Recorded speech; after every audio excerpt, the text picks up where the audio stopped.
بسم الله الرحمن الرحيم الحمد لله رب العالمين ثم الصلاة والسلام على أشرف الأنبياء والمرسلين حبيب إله العالمين بالقاسم المصطفى محمد وعلى آل بيته الطيبين الطاهرين اللهم صل على محمد وآل محمد وعجل فرجهم والعن أعداءهم.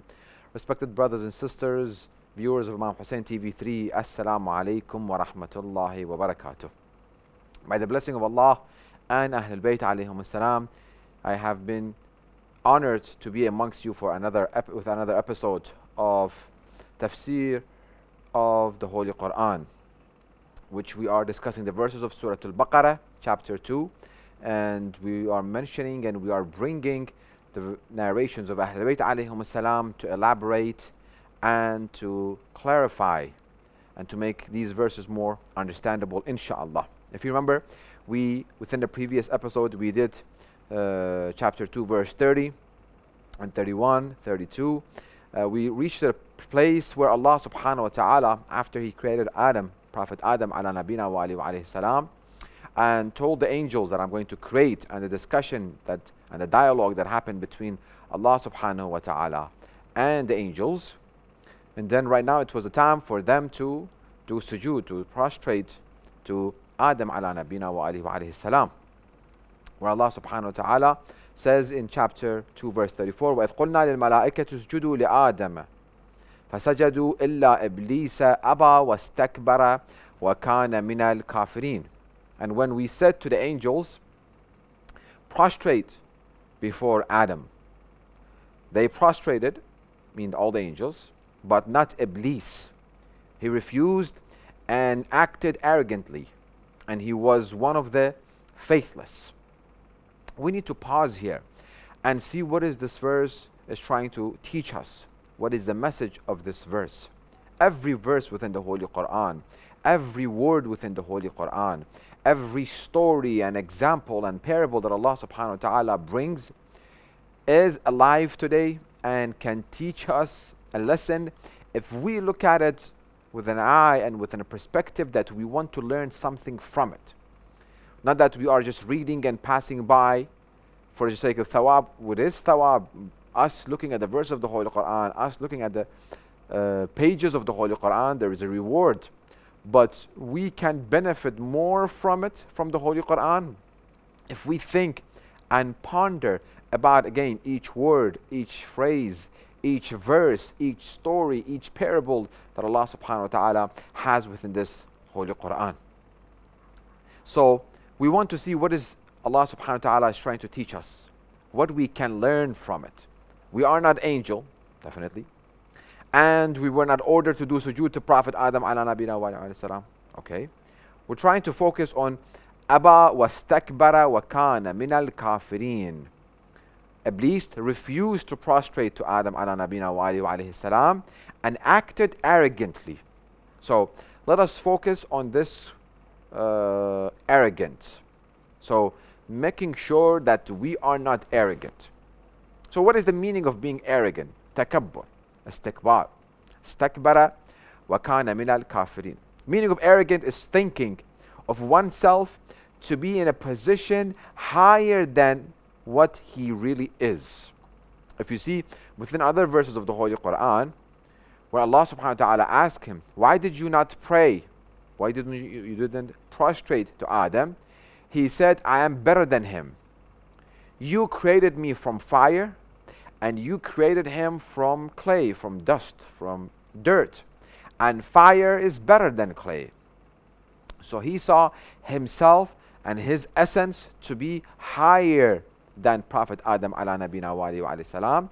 That's why he refused. Ana khayrun min, I am better than him. So arrogant, thinking of oneself, again, to be in a position higher than what he really is.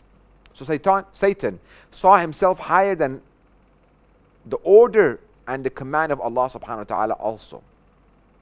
That Allah commands, but I see that what I think is right is higher than the command of Allah subhanahu wa ta'ala. Within this matter, within this regard, I know more. Allah wants me to do something, but my I think that I am higher than this command of Allah subhanahu wa ta'ala. So he not only denied and refused Allah's command in prostrating, that's an action that he didn't do, but that action is the result of the thinking that he thought that I am higher than this command of Allah subhanahu wa ta'ala. He's saying something, but I am higher than this command. I don't need to do that. Allah says something, but I think with my judgment, with my understanding of myself, and my understanding of my own essence and my own nature and my being and the being of Adam, that I have to do sujood for him. No, this command of God doesn't benefit me. This command of God is not, na'udhu billah, God forbid, is not reasonable. It doesn't benefit me. Let us diagnose. When and what teachings of the Holy Quran and the narrations of Ahlulbait alayhim salam, when it reached us, and when it reaches us, we think with that mindset. I know better. I know higher than the teachings of the Holy Quran and Ahlul Bayt alayhim salam. As far as muharramat, forbidden acts, and as far as wajibat, obligatory acts. Do I see myself higher?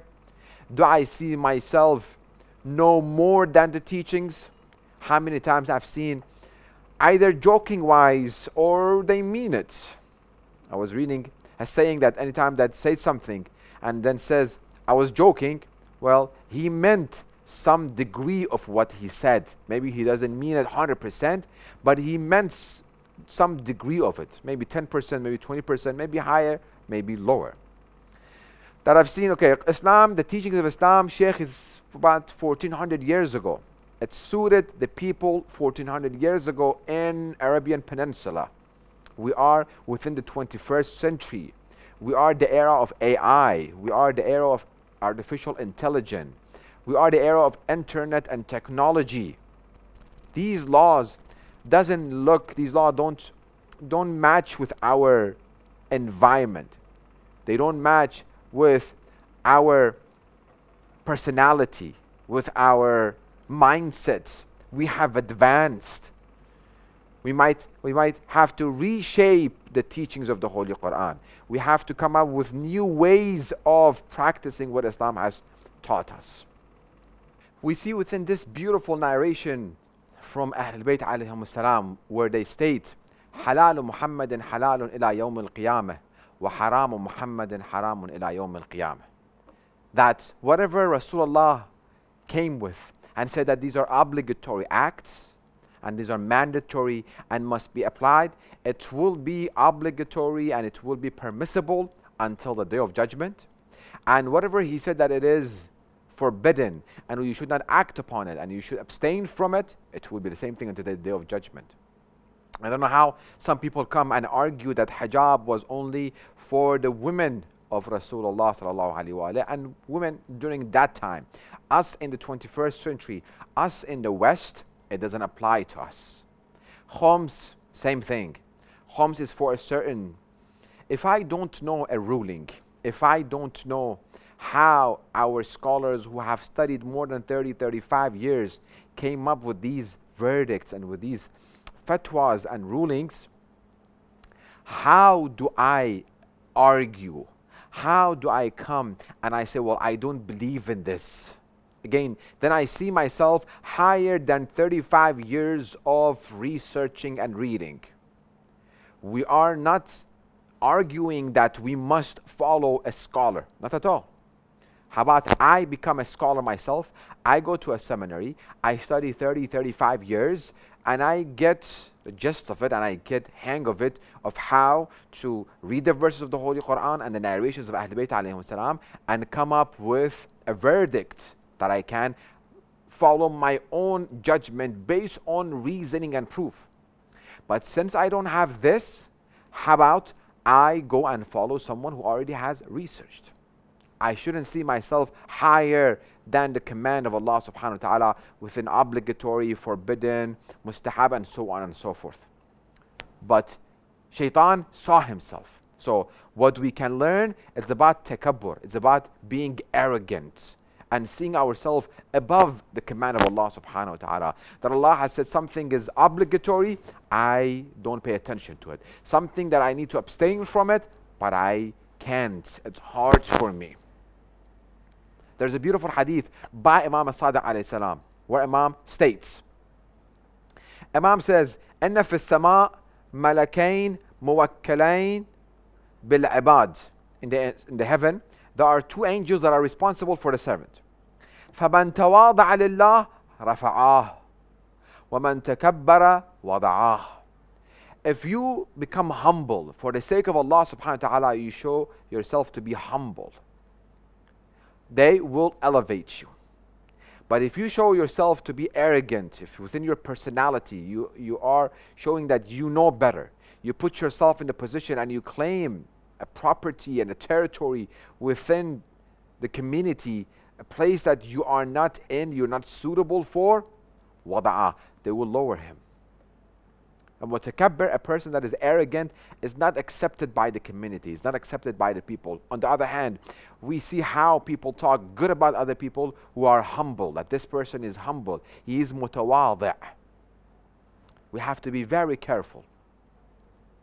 What are some of the signs of tawadi' and takabbur? We see within the hadith that if you are walking within the streets, like within Islamic countries, or when you walk into a masjid or Islamic center or a place that Muslims are there, if you are waiting for people to say salam to you, then you are mutakabbir. You are arrogant because you see yourself higher than them. We have within the life of the Holy Prophet Muhammad sallallahu alaihi wasallam that anyone that he would see, he was the first one, Rasulullah was the first one to say salam to them, be it young and or old, rich or poor. He would be the first one always to say salam. Ashraf al-makhluqat, the best creation of Allah subhanahu wa ta'ala, was the first to always say salam. How do we react to this?